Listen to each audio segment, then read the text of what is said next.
Who hasn't wanted to be smarter or stronger without hitting the genetic lottery or putting in the work? This is the fantasy offered by two uncommon magic items in D&D. The lowest tier of non-consumable, seriously useful magic items. These are the Gauntlets of Ogre Power and the Headband of Intellect. It is my opinion that the existence of just these two items would change the fundamental makeup of society in a Dungeons & Dragons world. In part, for the better, and in part, making absolutely everything worse.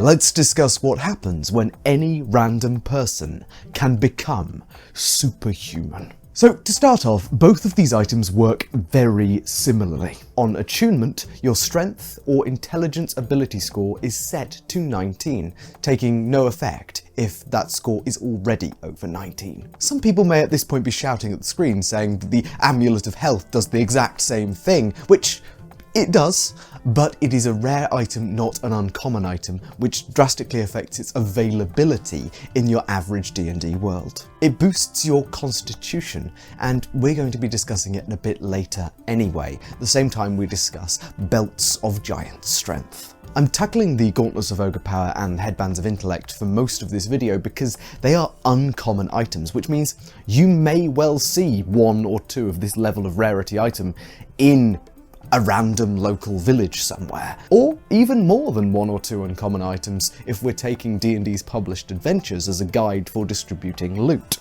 In any case, let's look at strength and intelligence. According to the player's handbook, strength measures one's natural athleticism and bodily power, as well as determining jump distances, ability to push, carry, drag, or lift, and athletics checks. Intelligence covers mental acuity, information recall, analytical skill, the speed you travel in astral combat, which is very relevant, as well as history, nature, intelligence, investigation, and religion checks. This largely aligns with modern usage of intelligence, but it really should be noted that this is in the modern day a very nebulous and indistinct term, which could refer to natural intelligence, practical intellect, problem solving, or even test-taking skill. I will try not to stretch the limits of what we're discussing when we talk about intelligence too much in the speculative world building to come.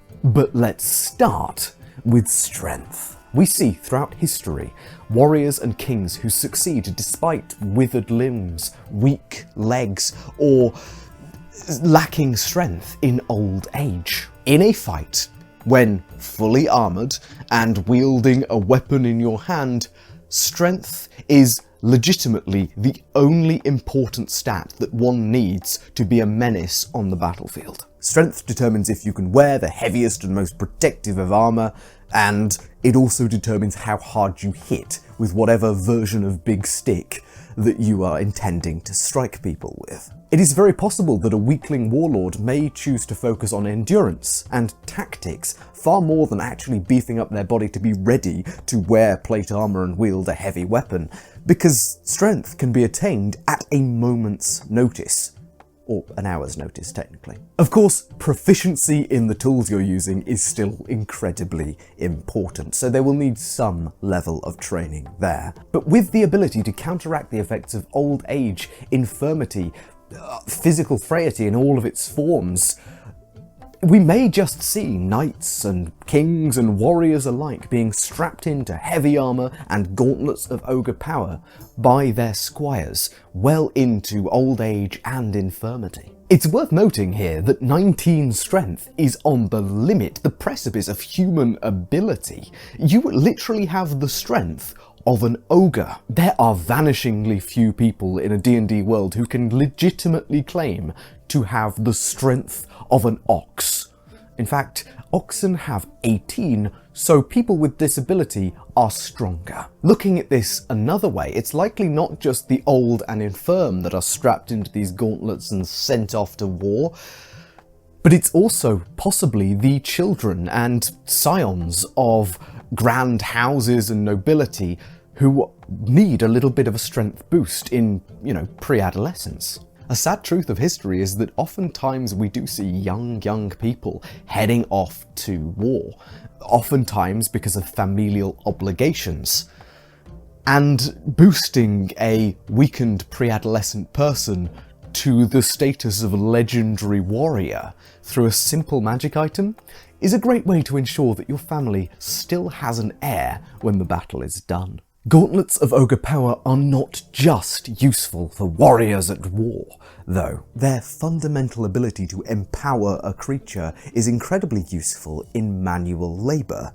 as well. In times of peace, a castellan or a servant can spend their time wearing these gauntlets, able to move huge casks, shift tables across rooms single-handedly, and do all manner of tasks around a castle, pretty much from 9 years old till 99. This is especially useful if they have the powerful build species feature, or are just a larger person than average. Furbolgs and Goliaths, for example, could be incredibly useful servants to the wealthy, with their strength absolutely maximised by these gauntlets. They can lift unimaginably heavy things, reducing household staff to the bare minimum. Perhaps the most important thing these gauntlets can do, though, is extending the amount of time that certain people can be working. Magically enhanced metahumans are far less likely to age or get injured out of doing their jobs. And when a town has a true genius in their midst, like a very capable foreman or mason,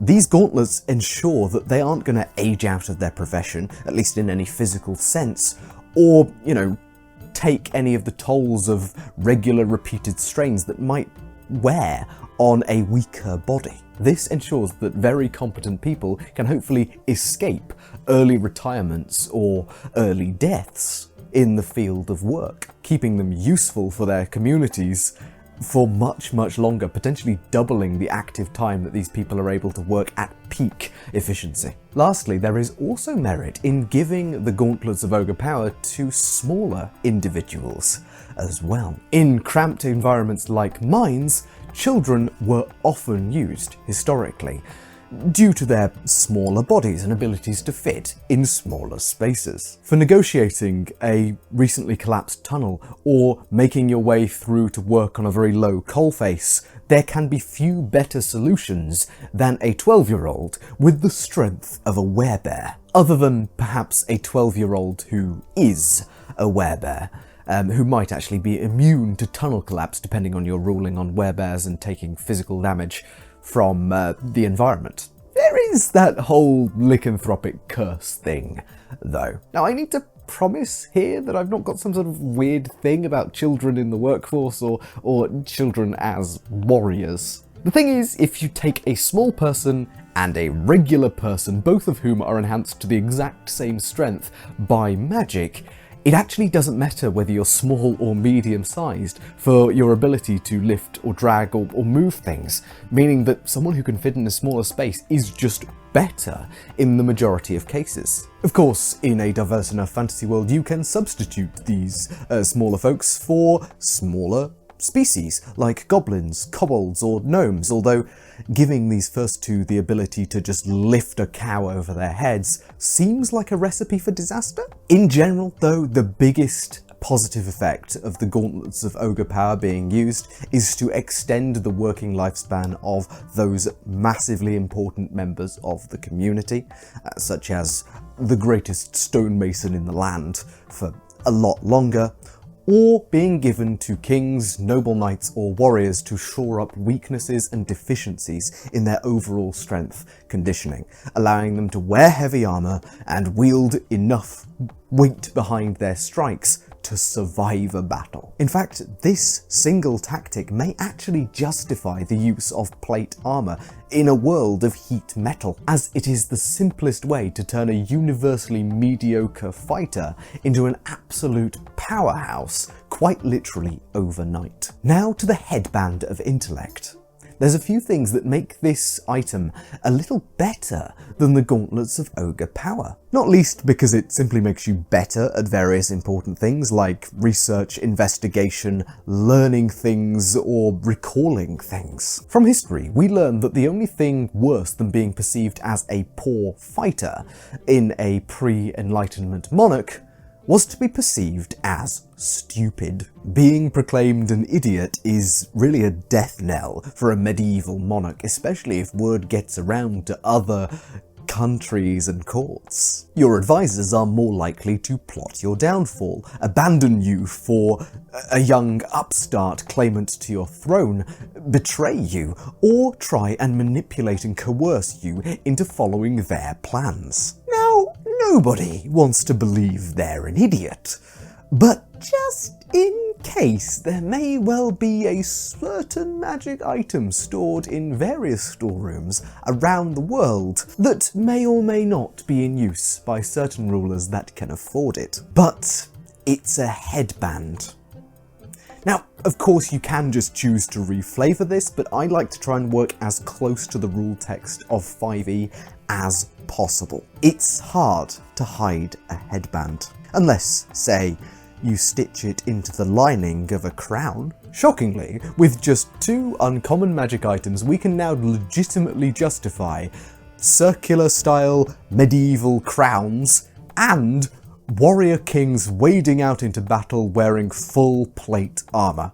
Isn't that fun? A real win for high fantasy. Alternatively, in places that aren't straight out of a romanticized version of medieval Europe, we could see specific hairstyles develop to hide headbands of intellect, or certain hats of office. Perhaps a king who started going bald might have a specific custom wig with his headband of intellect sewn inside, just to ensure that nobody knows he's under performance-enhancing magic. Perhaps visible baldness is associated with honesty and integrity amongst ruling classes. And maybe a reverse tonsure is in vogue for certain people of high religious office to demonstrate their trustworthiness and their honesty. Or perhaps the other way, baldness becomes synonymous with idiocy. It's worth noting that 19 intelligence is supreme. The requirement to multiclass into wizard, for example,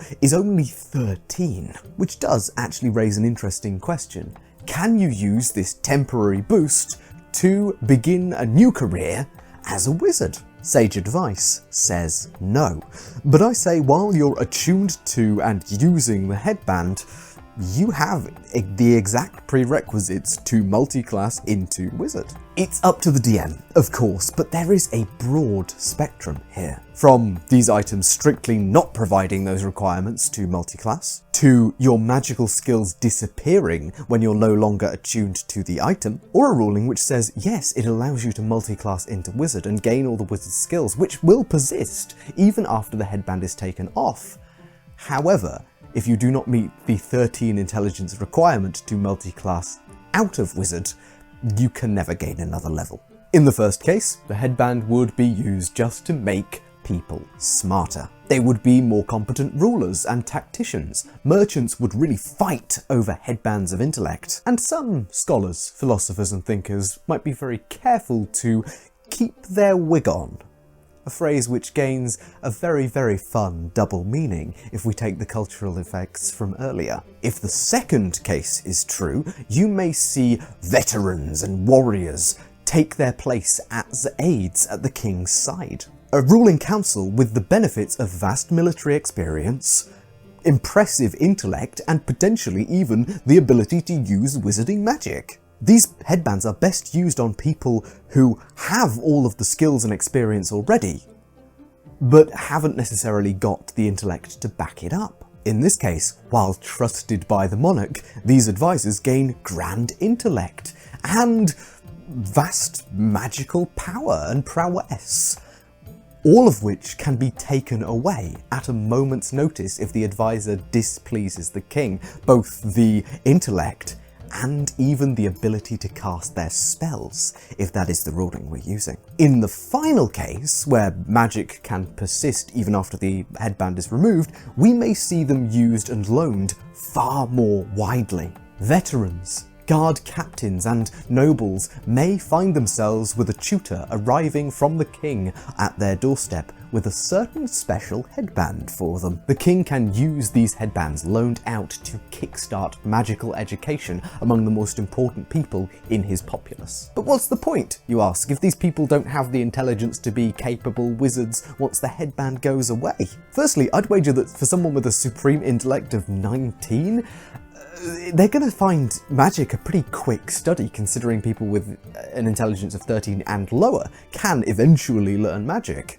It may take, a month or two for them to gain some basic mastery of spells. Furthermore, contrary to popular belief, you do not need a passable intelligence score to gain massive benefits from wizard spellcasting. Prestidigitation, mending, mold earth, and shape water are all incredibly useful regardless of your intelligence score. And mage armor, detect magic, identify, fog cloud, and even magic missile, if you want to do some damage, are spells that are just as powerful, whether cast by a rank amateur or an archmage. Passing a Headband of Intellect around could lead to a nobility or civil militia that is capable of dealing with magical threats, as opposed to just capable of summoning some basic martial force. But we're not done yet. The attunement rules are very clear.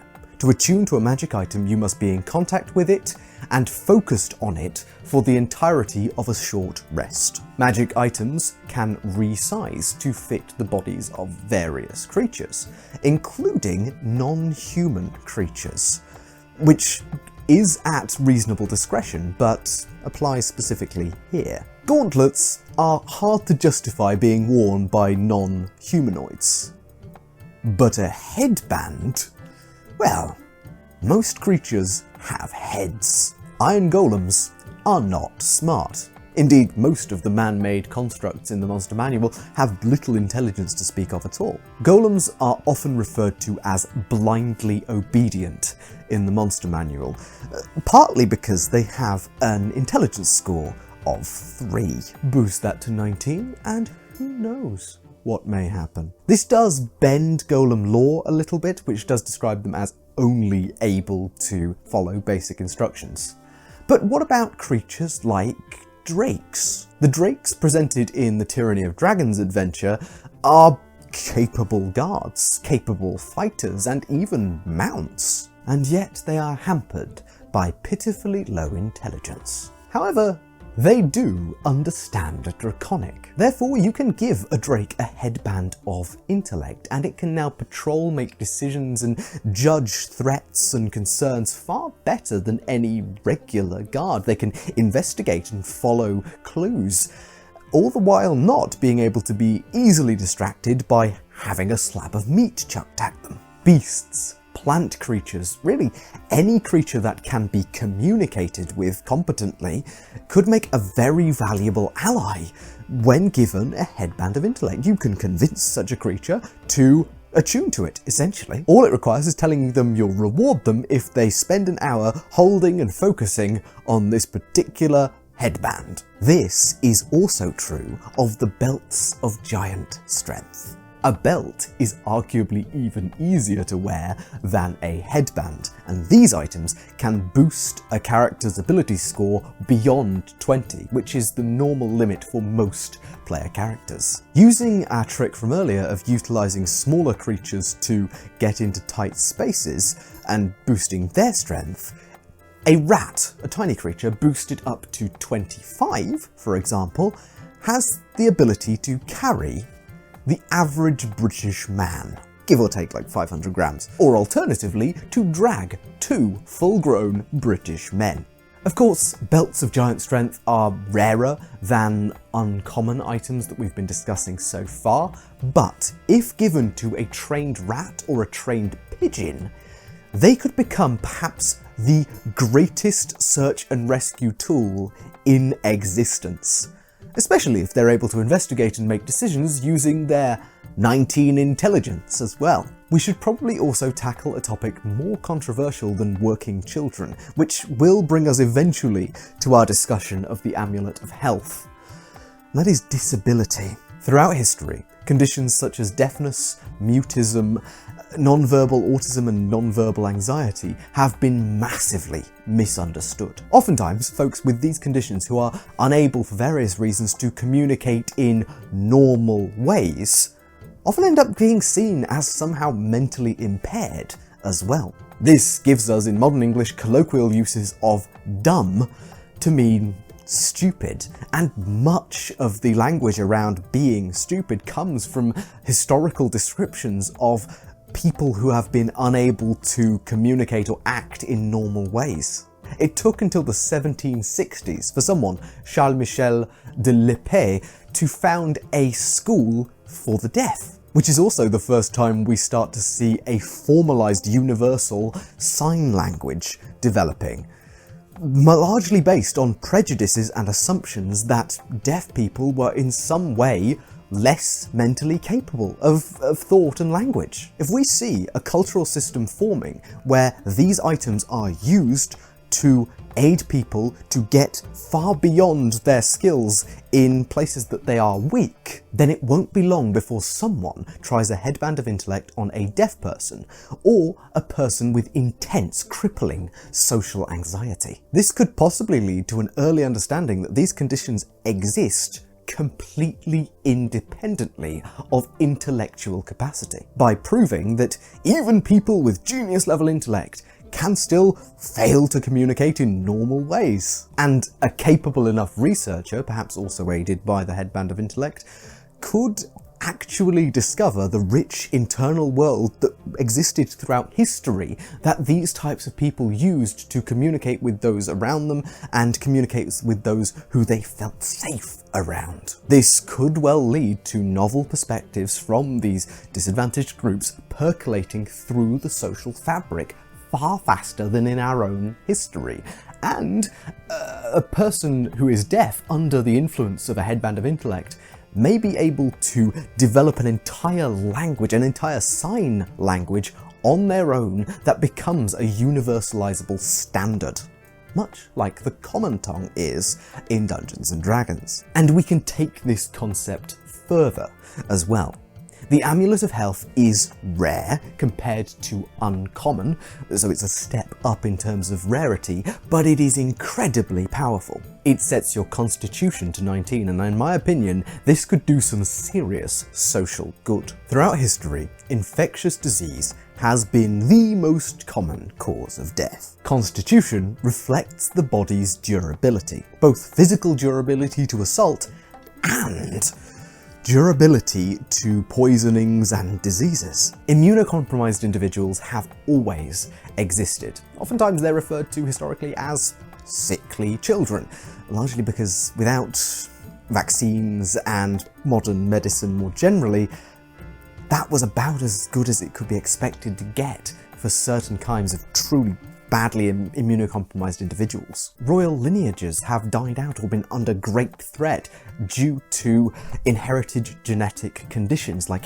haemophilia and cystic fibrosis. And many great and talented people who have been immunocompromised or simply have suffered from infectious disease like tuberculosis before their time, compounded by other awful health conditions. While magic like Lesser Restoration is far better for combating specific diseases in a person who is already infected than using up a rare magic item around their neck, managing chronic conditions and immune deficiencies is exactly what an Amulet of Health should be used for. This perhaps enables a person who has lived their entire life locked in a room, unable to see the world because it will make them sick, to leave for a few days wearing the amulet and completely confident in their own body's ability to protect them until they get back into their room. It might relieve chronic pain every time they attune to the amulet. Loaned around, the amulet could offer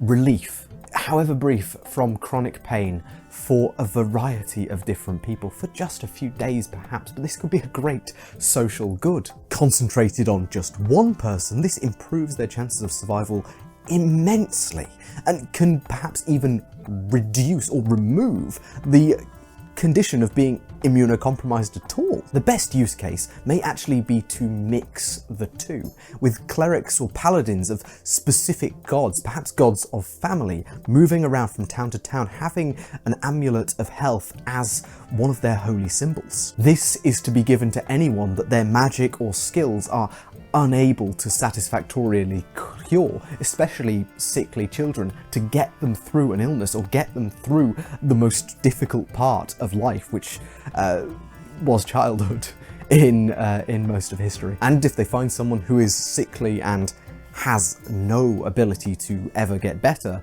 then a donation of this Amulet of Health may well be within the jurisdiction of these holy orders, these people who are given them by their gods to aid people. Of course, it is very likely that this aid starts from royalty and nobility and takes quite some time, if it ever manages to trickle down into use for the common folk. So it is entirely possible, as with all of the other items we've discussed today, that they only serve to heighten the class disparity between haves and have-nots. They are able to keep their children alive for longer through sickness and battle, and able to come up with cruel and clever new ways to get the most they can out of their populace. But the magic of an Amulet of Health can provide the ability for a person who has no chance to live a long, happy and successful, healthy life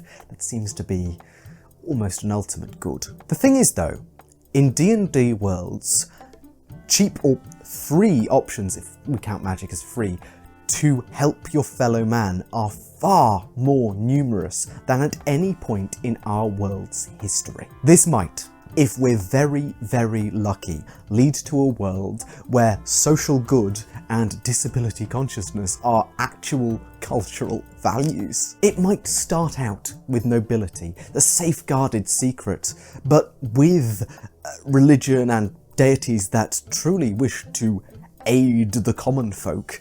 We might actually see an effect where this technology, this amazing power, spreads across the world, creating an actual social safety net for those who are disadvantaged by their life circumstances. Of course, this is and might also be in a world which has child soldiers in full plate. You win some, you lose some. But that will be the end of the video. Please let me know what other magic items I should cover in a series like this.